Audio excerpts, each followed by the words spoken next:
Кочанци се ставени во тесно. Покрај стресот што го претрапуваат за починат близок, приморани се да плаќаат двојно повисоки цени за погребални услуги и опрема во приватните предпријатија. Така е затоа што Кочанското јавно погребално предпријатие, Погребално ДОЕЛ, формирано од Советот на општината, нема добиено дозвола за вршење погребални услуги. Затоа граѓаните се приморани опремата да ја купат од приватните, кои имаат дозволи за извршување погреби. Имено, Погребално ДОЕЛ поднесе целосна документација до Министерството за транспорт и врски за добивање дозвола за извршување погреби, но од Министерството доби негативен одговор со образложение дека не ги исполнува условите за добивање дозвола, повикувајќи се на член 21 од Законот за погребални дејности.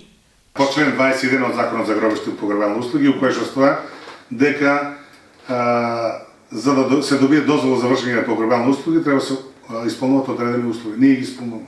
Го тужевме Министерството за транспорт и врски до Управен суд. Добро. Управен суд не одбива по истиот член од Законот за гробиште и погребални услуги, член 21, и упатуваме жалба до Висшиот управен суд. И додека Погребално ДОЕЛ чека одговор од Висшиот управен суд за добивање дозвола за вршење погреби, приватните предпријатија, кои се 2 на број во Кочани, подружници на предпријатијата од Струмица и Битола, работат со двојно повисоки цени од оние кои ги нудеше Кочанското предпријатие. Граѓаните немаат избор и се приморани да плаќаат онолку колку што ќе побараат приватните предпријатија.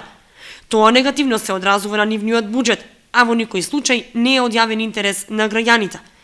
Додека чекаат одговор од Висшиот управен суд, вработените од јавното Кочанско предпријатие се распоредени во работна единица Зеленило и комунална хигиена.